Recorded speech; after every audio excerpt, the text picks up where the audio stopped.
Brothers and sisters, particularly those who are new with us, Jacob Wills, you are from, where are you from, Jacob? I'm from America. And you are living in America too? No, I'm living in Indonesia right now. I'm in Pasar Minggu. Oh, in Pasar Minggu. And welcome back, Mario. I'm glad to see you, Mario. Yeah. Okay, let me try to start our discussion. This afternoon, I would like to discuss developing gratitude to Allah requires mindset management. Expressing gratitude to Allah is very difficult because we cannot see Him, we cannot hear Him, and we often don't realize that we are given benefits from Allah, so that it will be very difficult for us to thank Him or to express gratitude to Him.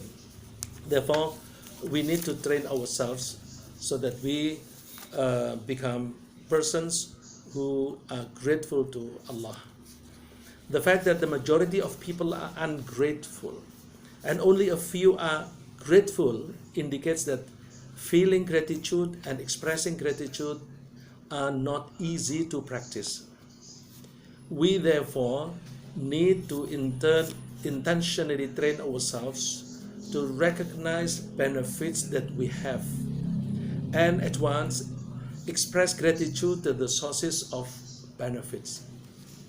Many people fail to express gratitude to Allah mainly because, one, they are not aware of or do not recognize benefits that they have received from Allah. Second, they do not recognize Allah's role in the provision of the benefits they have received. Third, they misunderstand Allah's purposes so that they interpret Allah's mercy into evil. And fourth, they are too self-centered so that they consider every benefit has resulted from their own roles, not from Allah. Now, in order to recognize any benefits that we have, we need to develop our mindset and to manage our ways of thinking so that we can appreciate them. After then we can express gratitude. After recognizing and appreciating the benefits, we should train ourselves to express our gratitude with words and actions. So first of all, we manage our mindset so that we have proper feeling, proper thinking, proper considerations about what we have in front of us. Then after recognizing the benefits from Allah, then we should express our gratitude with words and with actions. This means that development of gratitude should involve mindset, oral expression, and behavioral actions. For the first step, let me try to give some additional explanation. For the first step, let us learn about how to develop our mindsets and how to manage our ways of thinking so that we can appreciate Allah and other sources of benefits. In developing mindsets, we should have proper perception about Allah as the source of all benefits. Second, we should have proper perception about happenings. And third, we should avoid being egotistic or self-centered. If we are egotistic or self-centered, it will be very difficult for us to thank sources of benefits. Now let us discuss proper perception about Allah. We should know that Allah bases anything He does on mercy and love. So anything Allah does is based on mercy and love. We quote what Allah Himself says قل لمن ما في السماوات والأرض قل الله قل لله كتب على نفسه الرحمة. Say, to whom belongs whatever is in the heavens and earth? Say, it belongs to Allah. He has decreed upon himself mercy. Here I just copied and pasted the translation. Actually, I prefer to say beneficence instead of mercy, because they have different meanings. I check the dictionary. Beneficence means an act of charity, mercy, and kindness with a strong connotation of doing good to others. So this is more accurate than mercy. Mercy, according to the dictionary, is compassion or forgiveness shown towards someone whom it is within one's power to punish or harm. So there are two different words, and beneficence is closer than mercy for the translation of rahmah. So it is true that Allah is merciful, but Allah is also beneficent. Probably Bu Monica would like to comment about the term mercy. And Allah also says, وَرَحْمَتِي وَسِعَتْ كُلَّ شَيْءٍ, and my beneficence encompasses all things. Can you hear me? Oh, I'm sorry. I see. I saw my screen showing something else. Okay. Allah. Okay. Allah also says, "Wa-rahmati wasi'at kulla shay," and my beneficence encompasses all things. That means that anything Allah does is based on beneficence. For examples, Allah creates predators to keep the balance of the populations of various organisms, or to prevent single species from becoming dominant. So we see that predators like to eat other animals, but the purpose of the eating is good, in order to keep the balance of the populations of various organisms, or to prevent single species from becoming dominant. Another example, Allah supplies abundance of oxygen to prevent human beings from dying due to lack of oxygen. So whenever we go, Allah gives us oxygen. We don't need to go to chase oxygen because the supply is very abundant. Another example, Allah provides water in less amount than oxygen to prevent human beings from drowning and to encourage them to make movements that are necessary for their well-being. Another example, Allah creates the feeling of fear. We don't like to feel fear, but it is good. Allah creates the feeling of fear in order that we take care of anything we need for our life. When we are attacked, then we feel afraid. Then the fear is very important so that we can defend ourselves, or we can we can avoid the danger. Another example, Allah makes some people with advantages and some others. I repeat, Allah makes some people with advantages and some others with disadvantages, in order that we are willing to help or support one another. And yet, I would like to give you another example. Allah limits the wealth of people to prevent them from being arrogant. Usually, the more wealthy somebody is, the more arrogant he is.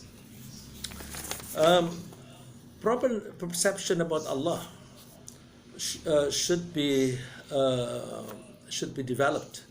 For example, that is, Allah makes calculations in all His creations quickly and accurately. So whatever Allah does, whatever Allah makes, He always makes calculation. Allah says in Surah Al-Jinn, لِيَعْلَمَ أَنْ قَدْ أَبْلَغُوا رِسَالَاتِ رَبِّهِمْ وَأَحَاطَ بِمَا لَدَيْهِمْ وَأَحْصَى كُلَّ شَيْءٍ عَدَدًا.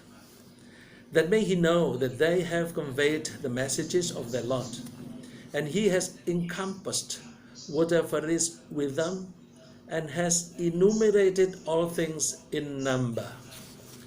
Calculations are very important because, for example, for us, when we manufacture a car, for example, there should be some precision for two components that would be joined together.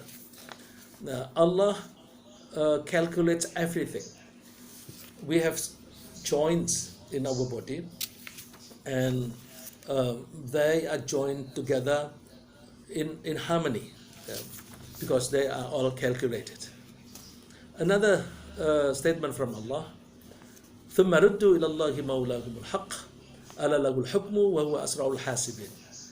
Then they, His servants, are returned to Allah, their true Lord. Unquestionably, His is the judgment, and He is the swiftest among accountants. Now, we must be careful. Allah is the best accountant.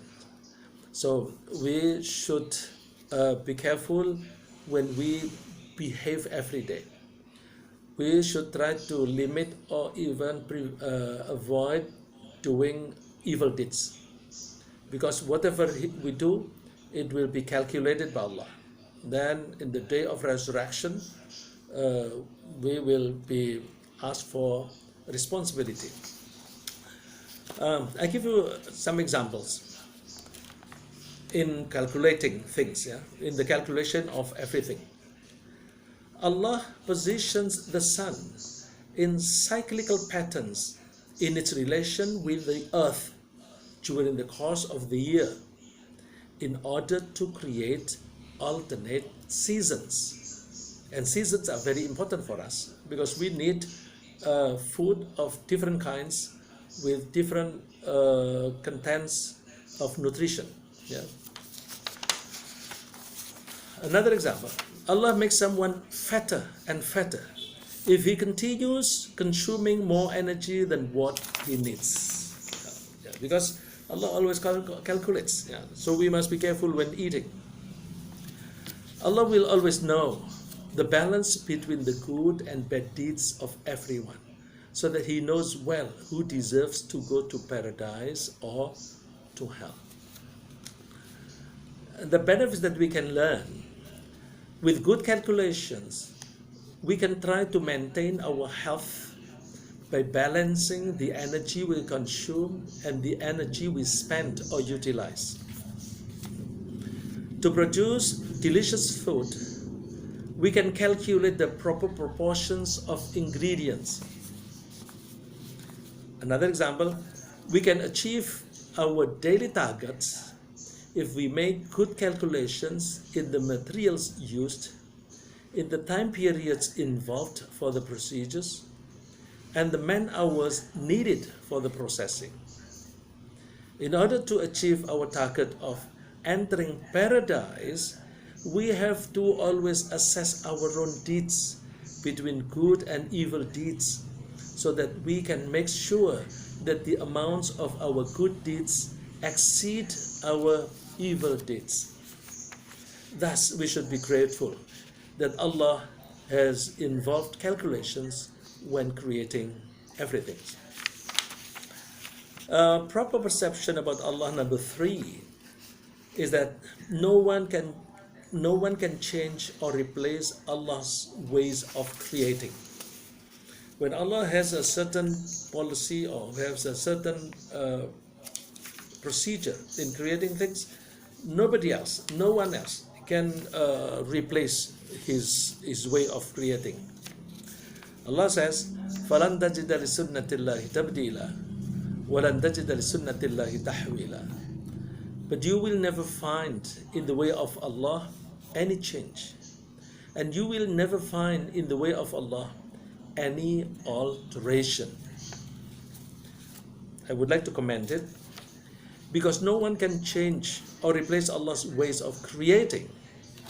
Allah's policies will always be consistent. When Allah decides that all materials within the atmosphere should go down to the earth, no one else can challenge or alter His policy. Allah has decided that the sun rises in the east, and no one can raise the sun in the west. Allah has decided that everyone is unique, and that some people have advantages while some others have disadvantages. This has encouraged people to exchange goods and services for their life, and this in turn creates jobs. Thus, we should be grateful to Allah, who has made His policies consistent, because consistent policies will result into certainty, and the certainty will offer expectations and hopes, and with expectation and hopes we tend to predict future success of our targets, and then we are motivated to prepare and carry out programs with good and proper calculations, and this in turn will result into productivity and creativity. Now let me go ahead with proper perception about Allah. Number 4. Allah is always objective and fair in creating things and in doing anything. Allah says, فَمَنْ يَعْمَلْ مِثْقَالَ ذَرَّةٍ خَيْرًا يَرَهُ وَمَنْ يَعْمَلْ مِثْقَالَ ذَرَّةٍ شَرًّا يَرَهُ. So whoever does an atom's weight of good will see it, and whoever does an atom's weight of evil will see it. So whether someone is Muslim or not Muslim, if he violates a rule, he will be punished. So there is no exception when Allah reinforces His rule. Allah also says, أَوَلَمَّا أَصَابَتْكُمْ مُصِيبَةٌ قَدْ أَصَبْتُمْ مِثْلَيْهَا قُلْتُمْ أَنَّ هَذَا قُلْ هُوَ مِنْ عِنْدِ أَنفُسِكُمْ إِنَّ اللَّهَ عَلَى كُلِّ شَيْءٍ قَدِيرٌ. Why is it that when a single disaster struck you on the day of Uhud, Uhud means Mount Uhud, where the Prophet had a battle, a war against Meccans. I repeat, why is that when a single disaster struck you on the day of Uhud, although you had struck the enemy in the battle of Badr with one twice as great, you said, from where is this? Say, it is from you yourself. Indeed, Allah is over all things competent. I think you have known the story that Prophet Muhammad and his companions were almost defeated. Yeah? They were almost defeated because some people violated the instruction of Prophet Muhammad. Some people were told to stay on the mountain, but they went down the mountain without any instruction from the Prophet. And then the enemy fought back from behind, and they were almost defeated. Then they were amazed. How could we be defeated? Allah replied that it's from yourself, because you have violated the rule. So even though they were companions of Prophet Muhammad, they were punished because they violated a rule. I would like to give you some examples. Allah will punish anyone who violates His policy, no matter whether one is Muslim or not. A high building, no matter whether it is a mosque or a casino tower, will fall down if its structures have been established with no balance. Another example. a liar of whatever religion will be hated by other people. Thus, we have to be grateful to Allah because His fairness results into legal certainty, which in turn encourages us to behave carefully if we want to get happy and safe in our life. Rikza, Yes. Now, proper perception about Allah, number 5. Allah never makes any mistake because He is always serious and always right. Yeah. He never makes mistake. This is not the same as what people said. The queen can do no wrong. The queen can do no wrong, even though the queen has done wrong, but people cannot blame her. This is different. Yeah, when we say that Allah never makes any mistake, it is true that He never makes any mistake. He is always right because He is always serious and He makes calculations and He is fair. Allah says, وَمَا خَلَقْنَا السَّمَاوَاتِ وَالْأَرْضَ وَمَا بَيْنَهُمَا لَاعِبِينَ مَا خَلَقْنَاهُمَا إِلَّا بِالْحَقِّ وَلَكِنَّ أَكْثَرَهُمْ لَا يَعْلَمُونَ. And we did not create the heavens and earth and that between them in play. No. We did not create them except in truth, but most of them do not know. For example, as Allah is always disciplined in implementing His policies, and He will never miss, He moves and rotates planets consistently, and none of them has gone off their routes. Thus, we should be grateful to Allah because His disciplines have encouraged us individuals to be cautious in managing our lives and governments to be prudential in ruling their countries. Actually, yes. we have issues hearing you. Can you maybe move the phone a little bit? It seems the mic is a little bit blocked. So we don't hear you properly. Now it's working again. Just like this? A little bit different. I'm closer now to the phone. Can you hear me? Hello? We can hear you, not as clear as before, Rikza. It's the problem. Okay. But it's okay. Just continue. Actually, I have something else.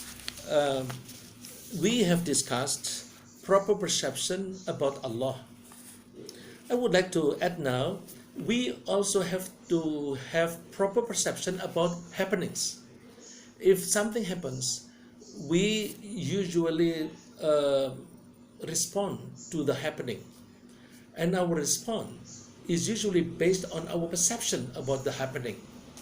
If we do not have proper perception about the happening, we will misunderstand, and if we misunderstand, we will not be able to be grateful to Allah. Now, I would like to talk about proper perception about happenings. 1 or A, we should try to interpret happenings positively because they have been created by Allah, who always aims at positive targets in His creations. Allah says, قُلِ اللَّهُمَّ مَالِكَ الْمُلْكِ تُؤْتِي الْمُلْكَ مَنْ تَشَاءُ وَتَنزِعُ الْمُلْكَ مِمَّنْ تَشَاءُ وَتُعِزُّ مَنْ تَشَاءُ وَتُذِلُّ مَنْ تَشَاءُ بِيَدِكَ الْخَيْرُ إِنَّكَ عَلَى كُلِّ شَيْءٍ قَدِيرٌ. Say, Allah, owner of sovereignty, you give sovereignty to whom you will, and you take sovereignty away from whom you will.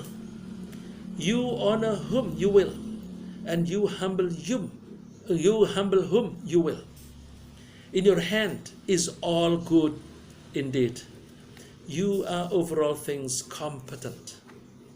So, for example, when someone becomes a president, that is intended by God, and that is good. If someone fails to become president, that is also good.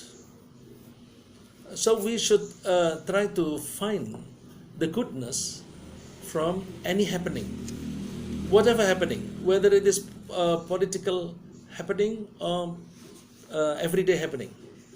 So we must be careful, and we should try to interpret things positively. I give you an example about about COVID-19. Instead of complaining about the ongoing spread of coronavirus, we should be grateful to Allah, who is giving us an opportunity to get closer to Him through prayers, or even to enter paradise with regards like those of martyrs or shahid. Allah is always testing us. Allah is always testing us. Every day, Allah is testing us. And as we have tests in our examinations, in our study, we will not go upward. We will not get promotion if we do not pass examinations.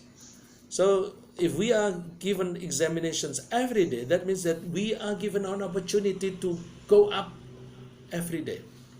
Yeah, Allah says, وَلَقَدْ أَرْسَلْنَا إِلَىٰ أُمَمٍ مِّن قَبْلِكَ فَأَخَذْنَاهُم بِالْبَأْسَاءِ وَالضَّرَّاءِ لَعَلَّهُمْ يَتَضَرَّعُونَ. It is in Surah 6, Ayah 42. I do not have, you don't have in your PowerPoint. Yeah. And we have already sent messengers to nations before you, O Muhammad. Then we seized them with poverty and hardship, that perhaps they might humble themselves. So, in response to the pandemic, we should try to get closer to Allah. We should feel that we are humble, we are weak. We are weak even against viruses, which are very small, but we are afraid. So we must be aware that we are under the management of Allah. Yeah? About COVID again, Prophet Muhammad ﷺ was quoted by his wife Aisha. Aisha said, I asked Allah's messenger about the plague, about plague or epidemic. He told me that it was a punishment sent by Allah on whom He wished, and Allah made it a source of mercy for the believers. So it is like a sword which has two blades, yeah? Or just like a coin which has two faces. There is something good from the epidemic, and there is something bad from the epidemic. Yeah? Again, I repeat, he taught me that it was a punishment sent by Allah on whom He wished, and Allah made it a source of mercy for the believers. For if one in the time of epidemic plague stays in the country patiently, hoping for Allah's rewards and believing that nothing will befall him except what Allah has written for him, he will get the reward of a martyr. A reward of a martyr. A martyr will directly go to paradise without any calculation, without any hisab. So this is an opportunity for us to go to paradise without hisab, if we have a good perception about this epidemic. Proper perception about happening number 2, we should also consider the spiritual values of happenings beside the materialistic values. So we should not focus on the material things only. We should also pay attention to the spiritual side. Yeah? Allah says, Alam taraw anna Allah sakhar lakum ma fi samawati ma fil ardi wa asbagha alaykum ni'amahu dhahiratan wa batinah wa minan nasi man yujadilu fillahi bighayri ilmin wa la hudan wa la kitabin munir. Do you not see that Allah has made subject to you whatever is in the heavens and whatever is in the earth, and amply bestowed upon you His favors, both apparent and unapparent? This is my point. So Allah has bestowed graces to us, whether they are apparent or unapparent. So we should try to look at the apparent things, the materialistic things, and we should also see the unapparent or the spiritual things or mental things. But of the people is he who disputes about Allah without knowledge or guidance or an enlightening book.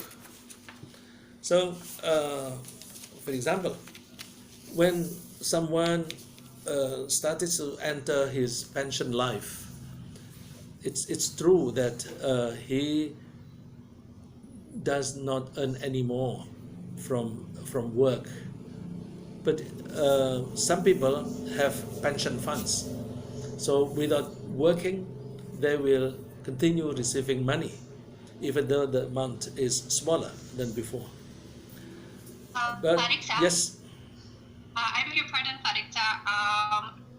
We're a little bit over time right now, Yes. and I think Pak Ian and Ibu Monica also have the presentation. Can you wrap things up in a few minutes? I'm sorry about this. okay. Okay, so our point is that in order to develop our feeling of gratitude, we should have proper perception about Allah and a proper perception about the happenings. Yeah? If we do not have proper perception about Allah or proper perception about the happenings, then we may misunderstand the happenings. If we misunderstand, then we will be complaining all the time. But if we can understand, we know the good sides of anything that we face in our life. That's it. Thank you. Rikza, thank you so much for your enlightening presentation, Pak Rikza. I'm sorry to have to cut you